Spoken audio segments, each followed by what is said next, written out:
Hello, everybody. My name's James. Welcome to the Planet FPL fan view, where we have one of our correspondents on to discuss current matters with their club. But this one has an intro to a new correspondent. I'm delighted to welcome you to our Ipswich Town correspondent, Paul Gaught-Allen. How are you, Paul? I'm very well, James. How are you? I'm good, thank you, mate. I must say it's Monday morning. I might sound a little bit hoarse. That's because I was singing lots of anti-Arsenal songs yesterday in Sheffield, and I also drank a little bit too much. But very much looking forward to this, Paul. Tell the listeners and the viewers a little bit about you, if you can, first, mate, and your relationship with Ipswich. Well, uh, I started going to Portman Road in the early 80s. My dad took me. We stood behind the goal in what was then called the Churchman's End, which is now the the Sir Ralph Ramsey stand. I used to stand on a stall made by my granddad and lean up against those old railing post things. And from a little age, I was obsessed with it. My dad says I just used to stare at the games, just totally engrossed with it. And ever since then, they're my team. I didn't get any choice. Yeah, Some like people get a me. choice which team they Ah, support. I did not get a choice. You didn't no, get I a choice. hate my dad. What about you? There have been times, maybe not right now, but there have been times, certainly in the last 20 years, where I've got, oh, why? Um, but yeah, and I used to love in the programs, you have the results and the lineups.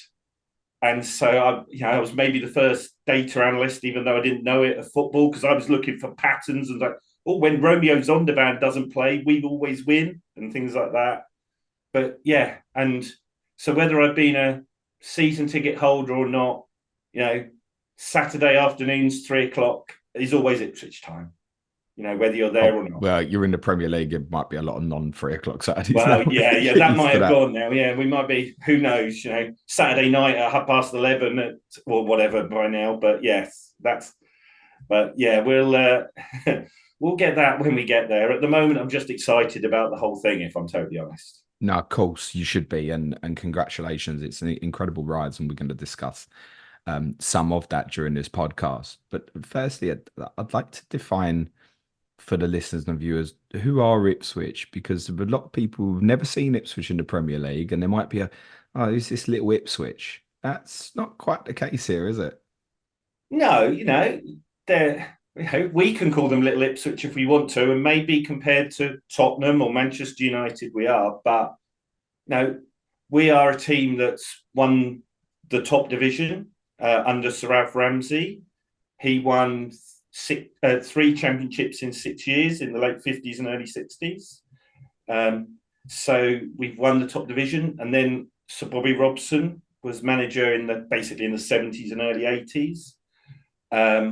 He won the FA Cup with Ipswich Town and won the UEFA Cup when the UEFA Cup wasn't the most prestigious, but it was the hardest of the European trophies to win.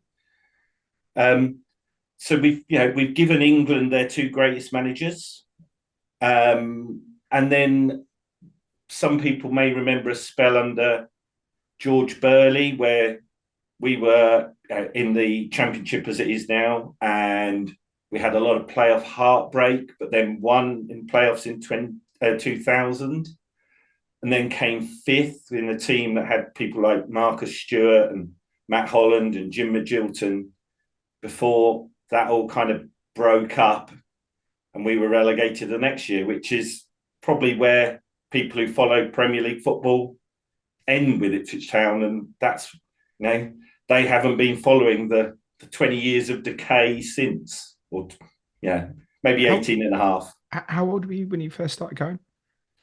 Oh, five maybe. It's a little bit unclear. I think I first went. My mum was ill for a day, and my dad, rather than not going to the football, decided to take me so that he could look after me by taking me to football. I dread to think how young I was. I probably wasn't allowed in. But yeah, so that is, I've been going over 40 years. You Um, also got introduced to a very good football team, right? That Ipswich team, late 70s yeah, and the early so I 80s, don't was a great really team. remember the Robson team, but I think I might have been there for one or two bits of that. The team I was introduced to was almost like that team breaking up. So I saw some of those players, and people may have heard of Terry Butcher. He was the captain that I first remember, and he only left when we got relegated in 1986. So he was my first Ipswich hero. But yes, yeah, it was a great team. And if you had my dad on this pod, he'd be talking for 4 or 5 hours about that team without worrying about it. My memories of Ipswich probably break into two parts. There's the team that came up in the 90s and performed very well in the first season. Then it got a little bit more difficult. I mean, when people say to me Ipswich, generally the first thing I think of is the reaction of Ipswich fans in a game at Tottenham, which was 4 days after a certain game at Old Trafford, where the Ipswich fans sang, "How shit my shoe be, it's only 3-0." Because you'd obviously got beaten 9-0 at Old Trafford the weekend before. So came up, played some really nice football, and then it went down. So it only lasted a couple of years. And then it kind of repeated again in the noughties. I mean, people of our age will certainly remember the team that come up with all the goals that Marcus Stewart scored in the first year. You genuinely, with a couple of games to go, were in contention to qualify for the Champions League.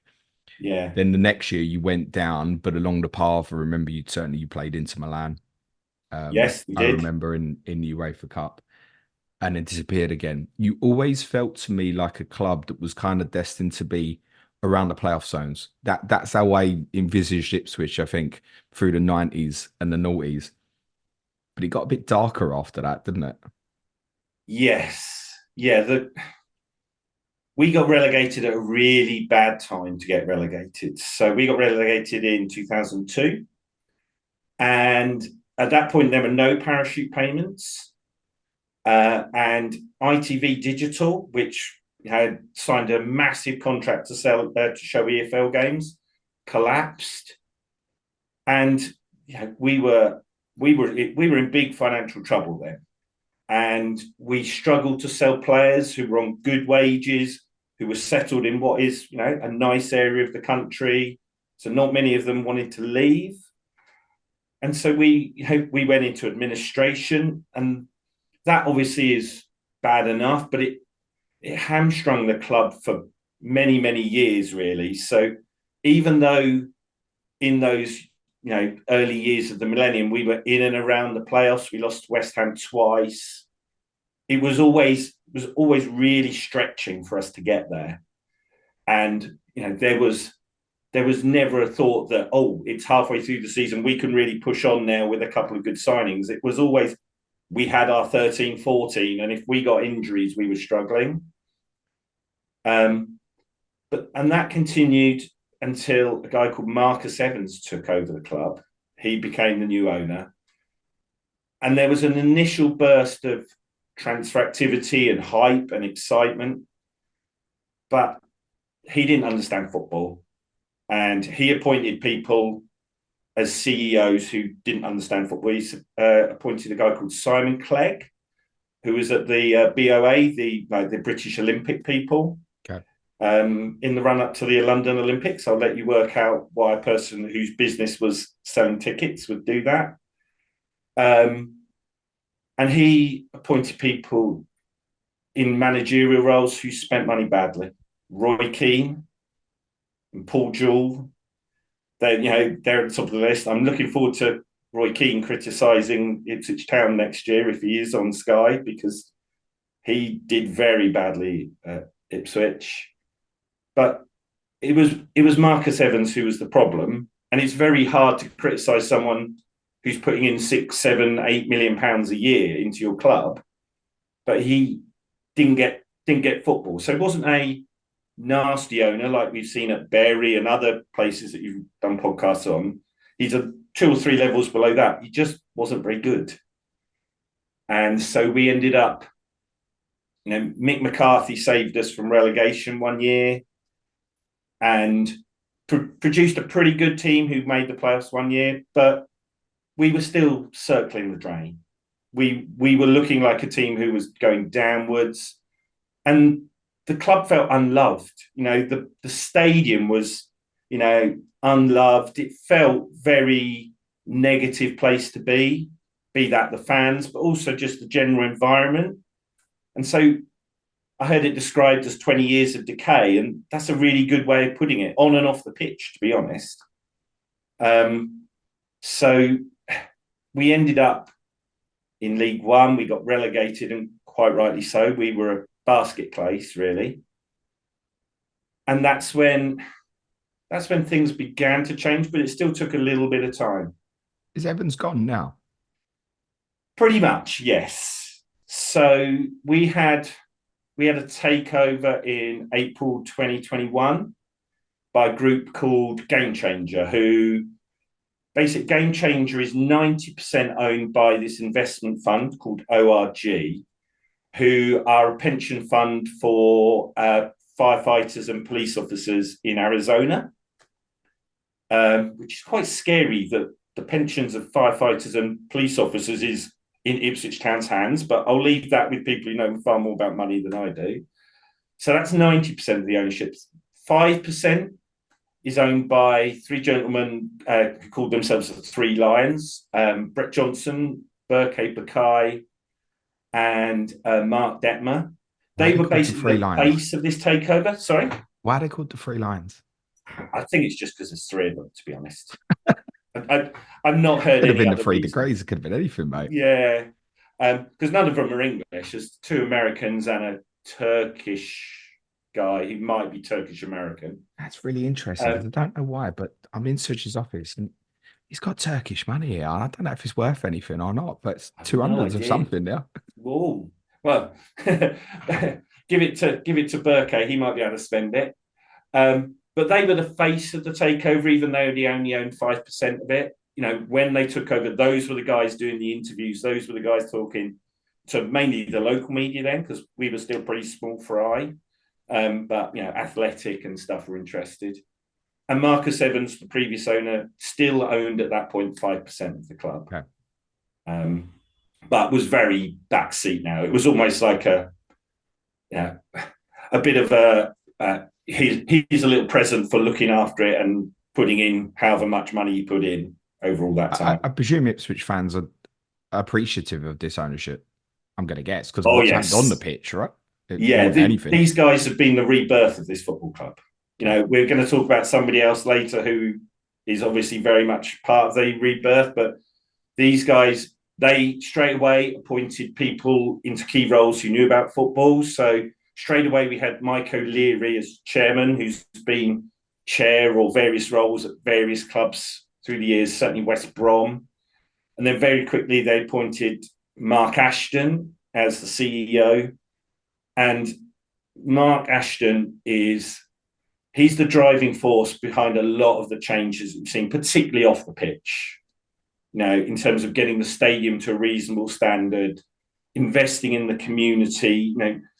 Part of that decay of that 20 years is we got rid of our charitable arm, the Ipswich Trust or Foundation, whatever term it was then. They got that straight back. That's now a key part of what they do. And some people may think that's a little bit cheesy or whatever, but I think it's really important. And you see benefits of that for the football club now with kids walking around in Suffolk and Ipswich. They're walking around in Ipswich tops. They're not walking around in Tottenham or West Ham or Man U tops. They're walking around in Ipswich tops, and that's partly due to that engagement. So pride. Yeah, they've been amazing. Pride back in your football club, mate. Yeah, we've got our pride back. And even before the stuff on the pitch, we felt we had our club back. And obviously the stuff on the pitch is what it's supposed to all be about, but it's a pride in your community, in your tribe, really. Does it feel like a one club city in the sense that you obviously have this rivalry with Norwich, but you're not close like Tottenham, Arsenal close on each other's doorstep, for example?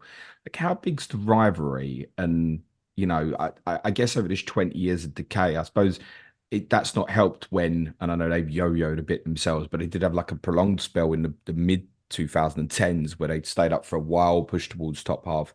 How much of a negative impact was Norwich on Ipswich over those years as well? Well, of course, yeah, you don't want to be below your rivals, and we won't be next year. Get that digging. But you talked about it being, a one club city. It's a one club county. There is, there's not even a decent non-league team in Suffolk, and the same with Norfolk. And the rivalry isn't really between Ipswich and Norwich. It's between those two counties. It's not rocket science. One's called Norfolk and one's called Suffolk. It's the Northfolk versus the Southfolk. It's the oldest rivalry in the world, if you know what I mean. North v South, isn't it? So, yes, it's different to rivalries like Tottenham Arsenal, inner city rivalries. It's more rural, it's bigger areas covered. Yeah, but I suppose trust me, the rivalry is there. Don't you worry about that. No, I know. I'm trying to think of, say, like Lancashire and Yorkshire as perhaps examples, but within those two counties, you've got so many teams in Yeah. like the Northwest versus then, your Leeds, your Sheffields, your Huddersfields, your Barnsley's, all them in the Yorkshire area to go with all those clubs in the Northwest and the Lancashire area. Whereas exactly what you're saying is Norfolk, the Suffolk, each just Norwich v Ipswich, basically. Exactly. And the nearest I could come up with is like Nottingham and then Leicester and Derby. Those are kind of similar, but you've still got other teams in those cities and in those counties.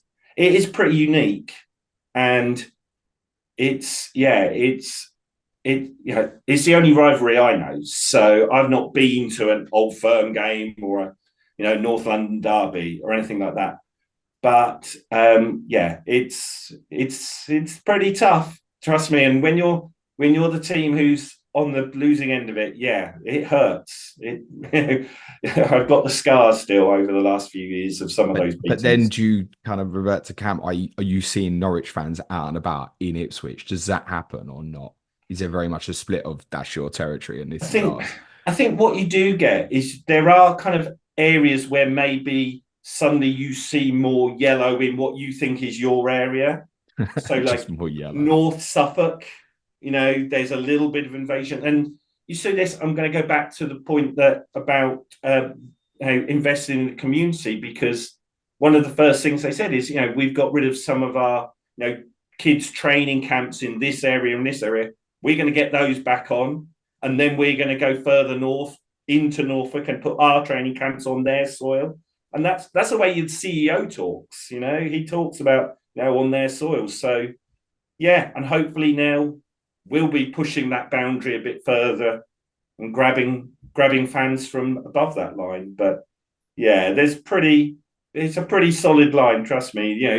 You go from Lowestoft in Suffolk to Great Yarmouth at 10 miles, you can see the colour of the shirts change.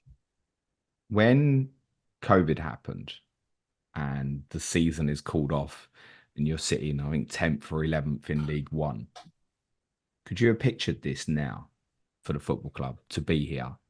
Is this beyond a dream now?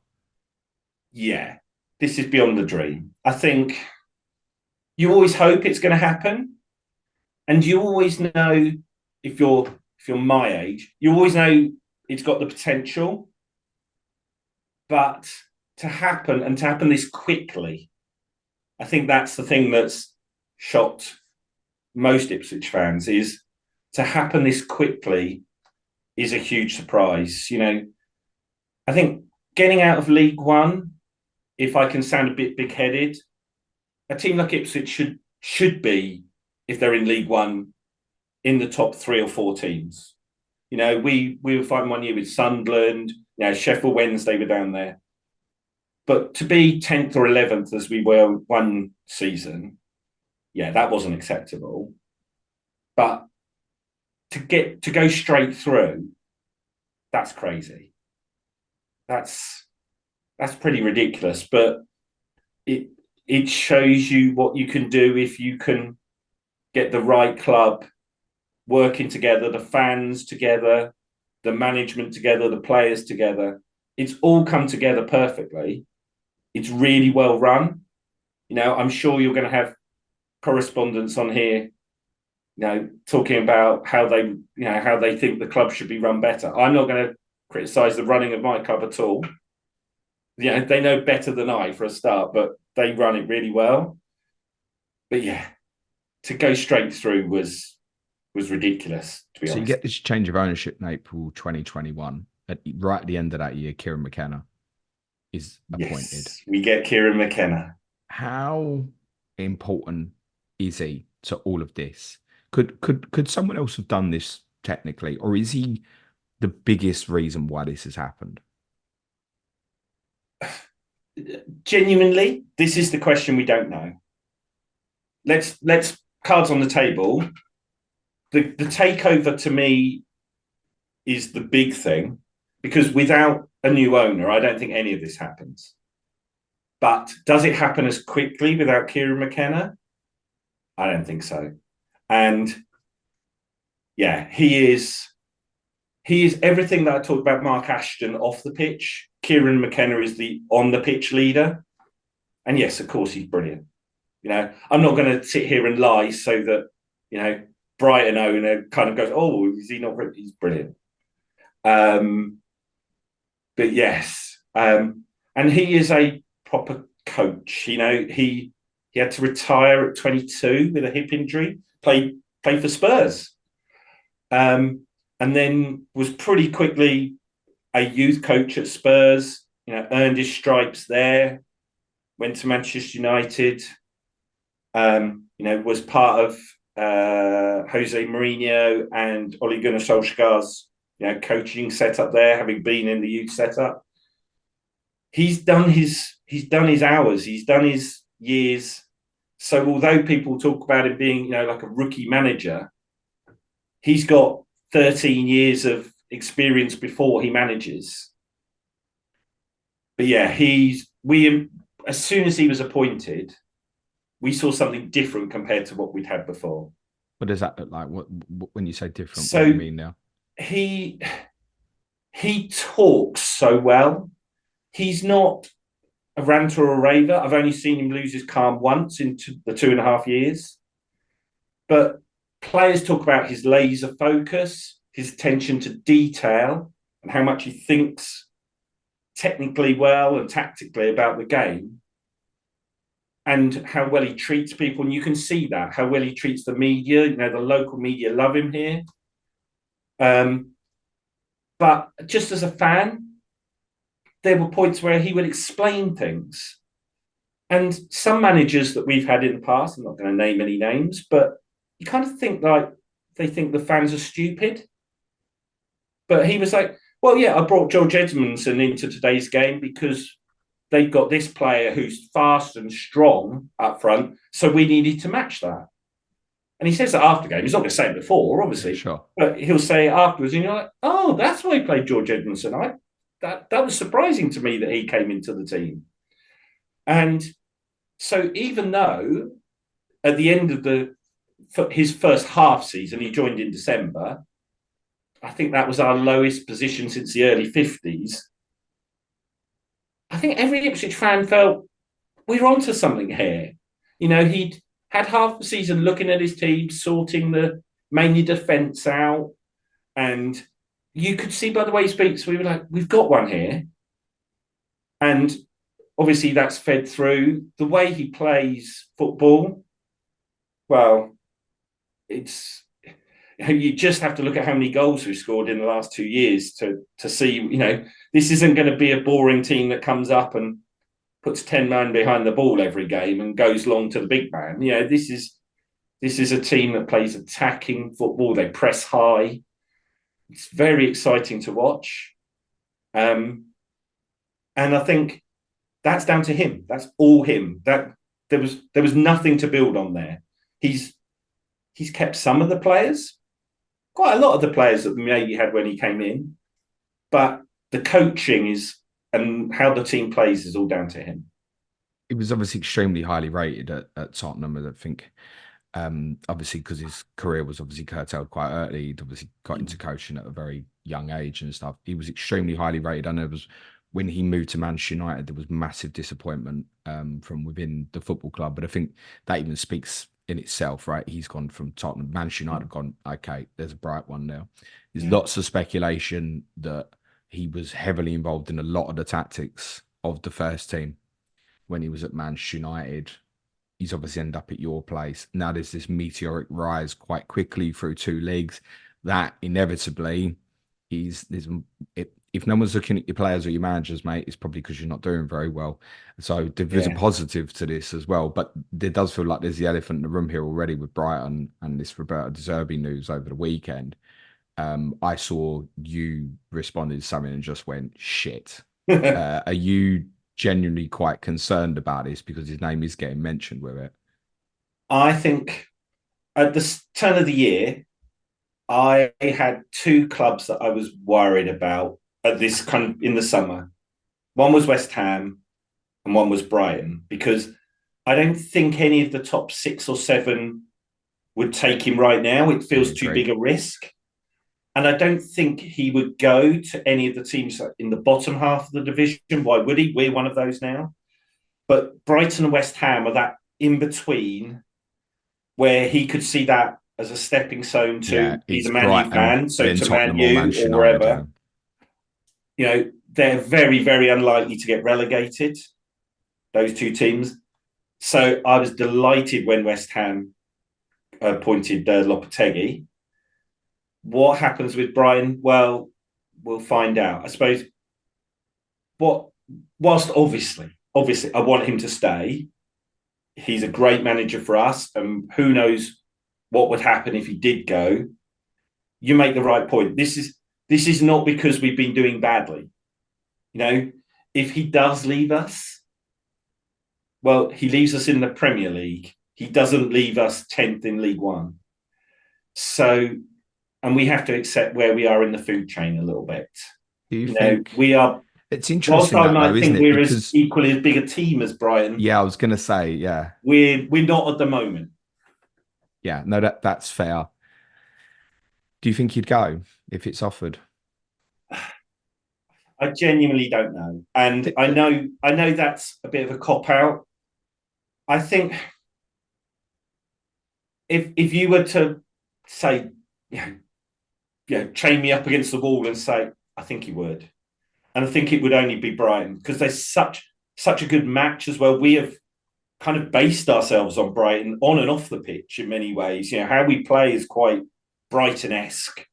How we do things off the pitch. You know, they talk to each other. You know, the ownership groups and the senior people talk to Brighton. So you can see that there's a lot of similarities there. So you would see that he would be a good fit there. I think the one thing that makes me hopeful is when they appointed De Zerbi, they appointed someone who was pretty much oven ready for that level. Kieran McKenna might not be quite, oven ready. I think he'd be great for them, but they might want to just pick someone a little bit more established. We've heard names of a few, 1 or 2 guys in Italy who might be interested in going to Brighton or vice versa. So we'll see. But obviously, everyone in Suffolk has got their fingers crossed that it doesn't happen. No, of course, absolutely.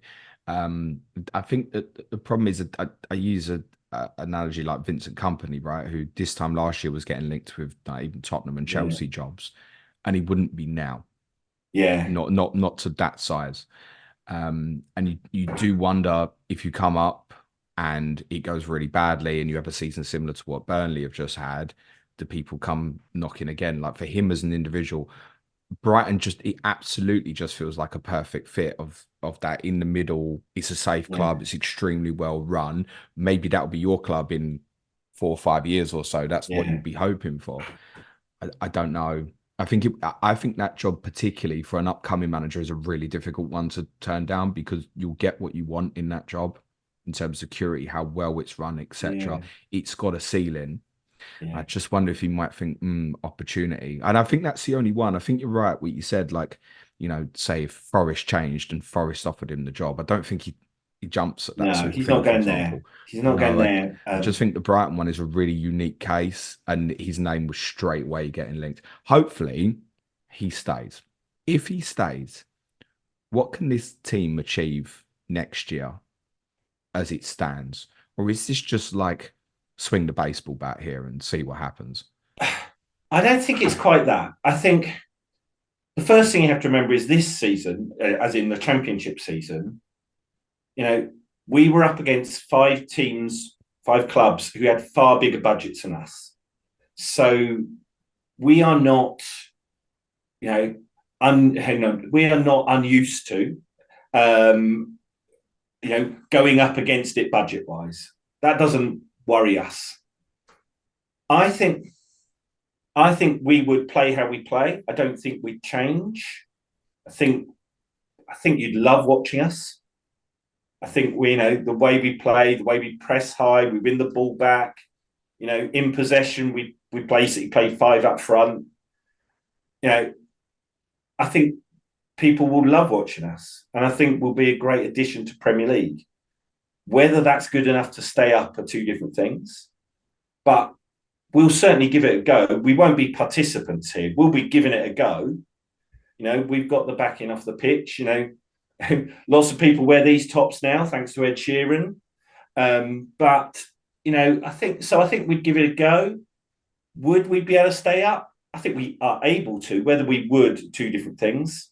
There are clubs in the Premier League who aren't as run as well as us. There might be some that don't even start on 0 next year. I think it depends on who we recruit, how we recruit. But I don't see any reason why we couldn't finish above that horrible dotted line. And even if we don't, I think we'll be in a strong place after that anyway. Yeah, I don't think you're going to go chasing like Nottingham Forest did, for example, to use them. It does feel a bit Burnley-esque. I think the difference is, I think because Burnley came up with 2 teams who were heavily restricted in Luton and Sheffield United in terms of what they could do, it was almost an assumption. I think a lot of us felt guilty of it, that they would do well and they'd come up. And I think there's similarities. Whereas you're going to come up as a sizable football club that's bigger than Burnley, but it's obviously been a really bad place for a number of years. But you're going to come up with 2 teams that are Premier League ready. We know that Leicester should never have gone down. We know that. And whether it's Leeds or Southampton, they're established, sizable clubs that you have had the parachute payment, should be able to adjust. You're going to be heavily restricted in terms of what you can do financially. Most people are obviously aware of Forest point deduction this year and the fact that it fell into, they couldn't spend as much as others because they had 1 year of finances that was in the Championship. Well, you're going to have a 3-year rolling period where you've got to work on 2 years of a League One budget. Yeah, so we'll have 1 year League One, 1 year Championship. But the the League One budget isn't that different to the Championship in terms of profit and loss, because your wages increase, but basically by the same amount as your TV money does. Because in League One you get like 3p and a packet of Fritos for your TV money. That really increases in the Championship. So I don't think that it does make a difference, but I don't think it makes a huge difference compared to a team that's been in the Championship for 2 years. And given what we've been doing in terms of selling out 30,000 tickets for basically for 2 years, the extra stuff off the pitch. I've mentioned Ed Sheeran's name once, but his influence means that I dread to think how many shirt sales we make, but it's loads. How involved is he? Well, he's not involved in the club in terms of any kind of ownership or anything like that. He is the sponsor, and he is, he's a local lad. He's from Framlingham, which is 15 miles north of Ipswich. The castle on the hill in the song is Framlingham Castle. I think he'll sponsor next year by the judgment of what he said in Miami when he was there for the motor racing. He's putting his money where his mouth is, and back in the team basically. I would be surprised, even if, for instance, if we did well and basically it was too much money for him, I'd be surprised if he wasn't involved in one way or another in the future, whether that's sponsoring the foundation, being involved in the women's side, whatever it is. I think he'll be involved. And that's great. It brings extra attention. It's not a bad thing. Watford would know it with, Elton John's association for 40, 50 years. It brings extra extra, what word do I need here, James? Extra interest into your club. Publicity, isn't it, essentially? Yeah, it's publicity. Bringing but it's interest. Ed Sheeran's an Ipswich fan. Yeah. But by association, almost, people will take more notice of you. Yeah, exactly. And people do, even in League One, if there's a picture on Instagram of Ed Sheeran at the game, that gets loads of attention. And that's not a bad thing. That's not a bad thing. No. You can only be good for you, I think. Is there fear at this stage, or are you just still in a happy dream? Oh, I'm still in a happy place. Maybe when I saw the Roberto De Zerbi news, that took a little bit of the shine off, but it's still a happy place. And I've still got a decent amount of faith if McKenna does leave, that they'll pick a pretty good one and we won't change the way we play. We'll keep the core of the squad together, who've done so well certainly in the last year and a half. So I don't think there's any need for any kind of worry there. I think it's a case of you hope he stays, but if he doesn't, the good news is that it's now rather than in the middle of August when that really could unsettle things. If this does happen, it's going to happen in the next week or two, and we'll be ready and we'll have everything in place that we can have, and we'll have a new manager well before pre-season and all that kind of stuff. But hopefully we don't need to worry about that. About 12 years ago, I think it's 12 years ago, Southampton came up and it did the same as what you've just done. Yeah. And they stayed up. Yeah. Comfortably in the end. And ironically, in their case, by the time it got to the winter period, they actually moved on from their manager and got Mauricio Pochettino in, as you probably remember. And people were up in arms about it, and the club progressed, and it did really well. It got itself into Europe. There's no guarantee here that you're just going to slide back. I think that pretty much everybody's probably going to predict you to go down. Partly as well, it's the opposite of the Burnley last year. Everyone thinks will stay up because of what's come with. For you, it'll be what's coming with you is going to make it even more difficult. But you've been better than one of those teams this year that's going to come up. Yeah. And I expect to be competitive. The manager clearly knows what he's doing. I think there's a vibrancy about the football club. What you do in the summer is obviously going to have a major impact on what your realistic chances are next year. In terms of the playing personnel, who would you say is Premier League ready? Well, I'd say we've probably got about 5 or 6 who are ready to play, 30 games or whatever in the Premier League. We talk about the captain, Sam Morsey. He's fantastic. I'd put Luke Wolfenden in central defence in that place. Leif Davis. This is, in theory, an FPL podcast. Leif Davis with, 15 assists or whatever it was this season, pretty much the same the season before. He'll be the left back. He's definitely ready. He would have been in the Premier League. Good. He'll be popular. Yeah. He would have been in the Premier League if we hadn't have gone up. There's no doubt about that. People have been saying give him a shout for England and stuff, haven't they? Yeah. Yeah. So, and then there's another couple. I think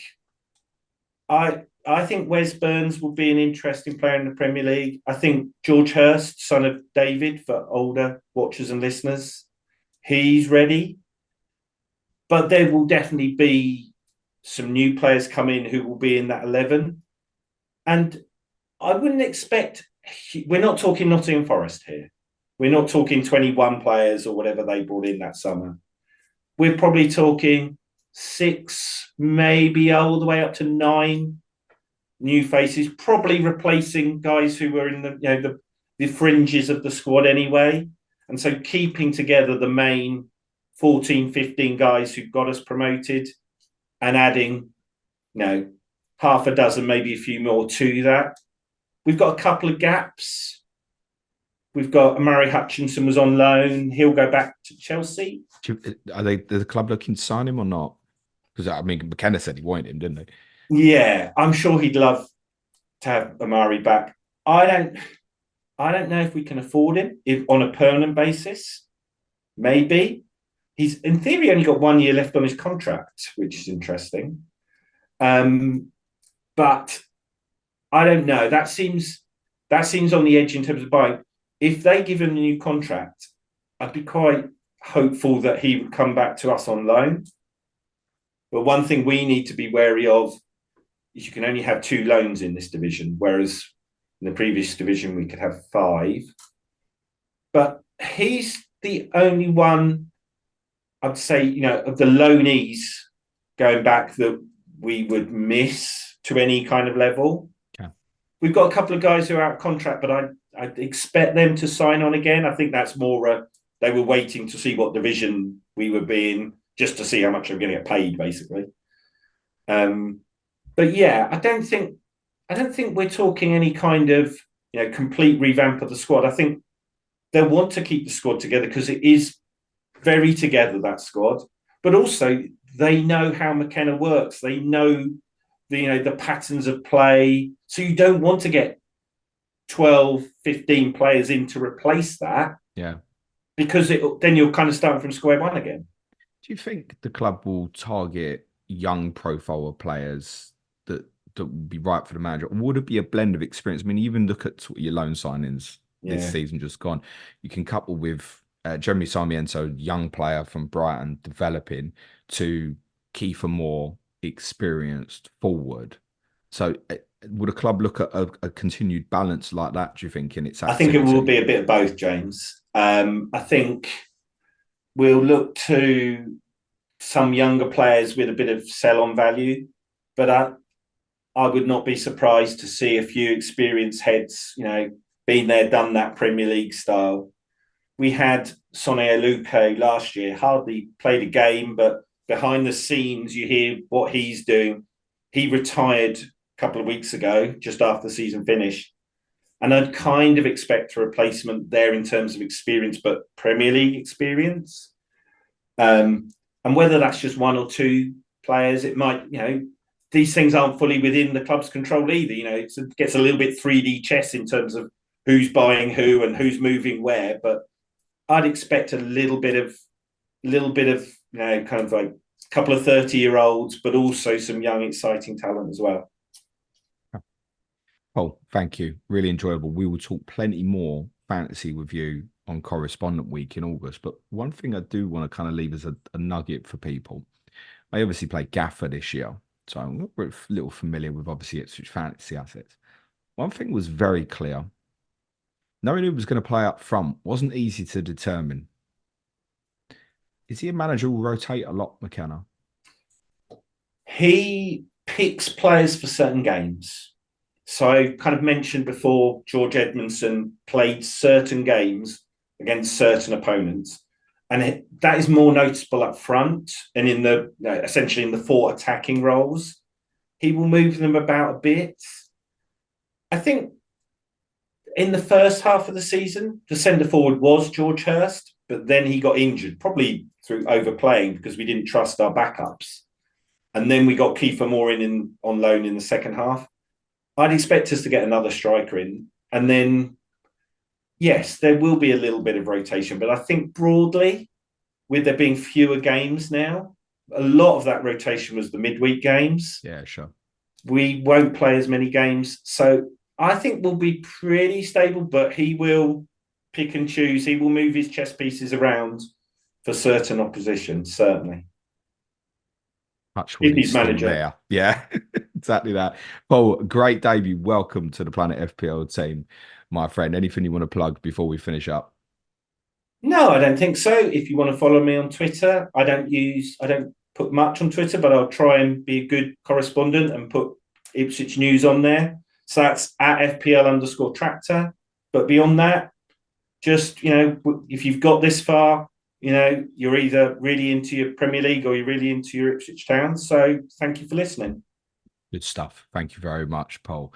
Suj will be back with me tomorrow for the Game Week 38 review podcast. Why didn't you do it on a Monday, James? Well, because as I said, I got a bit too drunk yesterday. I've actually only seen 3 goals so far from Game Week 38. I've not even seen any of the goals from the other games. So we'll be talking the Game Week 38 games and the conclusion of the season on tomorrow's Game Week review pod. Just leaves me to say thanks very much to Paul. Good luck to the Tractors next season, mate. Cue music, please, man child.